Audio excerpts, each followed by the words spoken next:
Election commission of India के बिहार इकाई के दफ्तर चीफ इलेक्टोरल ऑफिसर बिहार को हम लोगों ने अभी अपने कौमी सदर जनाब बैरिस्टर असदुद्दीन अवैसी साहब के ज़रिए दिए गए ऑब्जेक्शन SIR के ताल्लुक से जो वोटर लिस्ट का गहन पुनरीक्षण हो रहा है उसके ताल्लुक से अभी हम लोगों ने दिया है और बिहार की सूरत हाल से भी हम लोगों ने अवगत कराया है कि गहन पुनरीक्षण में काफ़ी समय लगेगा। ये 25 दिन में ये काम संभव नहीं है और इसमें लोगों के जाति प्रमाण पत्र, उनके जन्म प्रमाण पत्र, माँ बाप के जन्म प्रमाण पत्र को मुहैया कराना कहीं से मुश्किल नहीं है।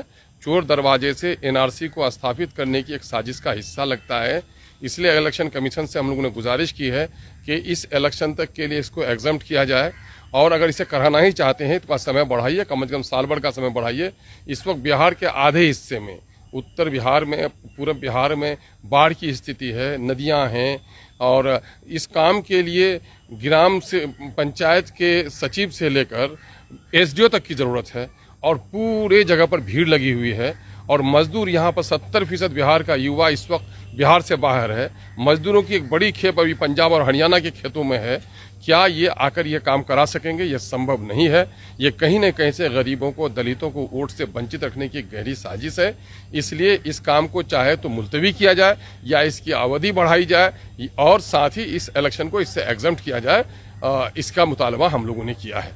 जनाब इंजीनियर आफ्ताब अहमद साहब पार्टी के जनरल सेक्रेटरी, जनाब आदिल हसन साहब यूथ प्रेसिडेंट और जनाब राना रंजीत साहब सेक्रेटरी बिहार, ये हम लोग एक डेलीगेशन के तौर पर अभी अपना जो ऑब्जेक्शन है वो अभी देकर हम लोग आए हैं। और हम लोगों ने ये भी कहा है कि बिहार के आम जनों को समझ में नहीं आ पा रही है बात, BLOज खुद ठीक से नहीं समझ रहे हैं। इसलिए सरल भाषा में उर्दू और हिंदी में कम से कम इलेक्शन कमीशन की तरफ से एक विज्ञप्ति जानी चाहिए ताकि इसके संबंध में सारी चीज़ों का उल्लेख हो और सरलता के साथ लोग उसको जान सकें। नहीं, इसमें तो कोई शक नहीं है कि ये बिहार के लोगों के साथ बहुत बड़ी साजिश हो रही है और शायद उसकी वजह यह है कि केंद्रीय सरकार को उनको पता है कि ये NDA की सरकार शायद बिहार में फिर दोबारा जीत कर वापस आने वाली नहीं है। तो ये साजिश करके वो असल कोशिश उनकी ये है कि वोटर्स की तादाद को ही कम कर दो।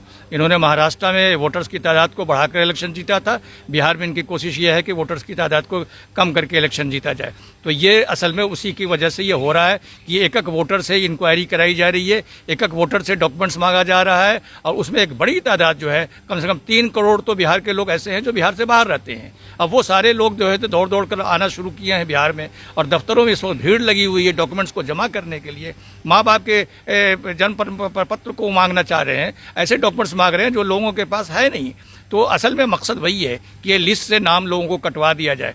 दूसरा भय जो लोगों के दिलों में इस वक्त फैल रहा है और ख़ास करके गरीब लोगों के अंदर दिलों के अंदर है कि अगर उनका वोटर लिस्ट से नाम अगर कट जाता है तो कल उनका जो विधवा पेंशन है, कल उनके जो दूसरे जो फैसिलिटीज जो उनको मिलते हैं, उनका राशन कार्ड है, उनको दूसरी चीज़ें जो मिलती हैं कहीं वो भी नहीं ख़त्म हो जाए। इसलिए कि वोटर लिस्ट बहुत इंपॉर्टेंट है। अगर वोटर लिस्ट में आपका नाम नहीं है तो इसका मतलब है कि आप जो है से बिहार के वासी नहीं है, बिहार के हिंदुस्तान के सिटीजन नहीं है। अगर सिटीजन नहीं है तो आपको जितनी भी सुविधाएं मिल रही हैं सरकार की तरफ से, सारी सुविधाएं आपकी खत्म हो जाएंगी। इसलिए लोगों के दिलों में बड़ा भय है, लोग बड़े भयभीत हैं। इसी बात को लेकर हम लोगों ने इलेक्शन कमीशन के पास जाके बात कही है कि ये समय मुनासिब नहीं है, ये गलत समय पर ये काम कर रहे हैं। अगर ये करना ही था तो आप इलेक्शन के बाद कर लेते या लोकसभा इलेक्शन के बाद कर लेते। ये बात हम लोगों ने कही है कि ये इस चीज़ को जल्द से जल्द आप पोस्टपोन कीजिए और ये लोगों को सूचित कीजिए कि ये लोगों को इतनी बड़ी मुसीबत में वो न डालिए।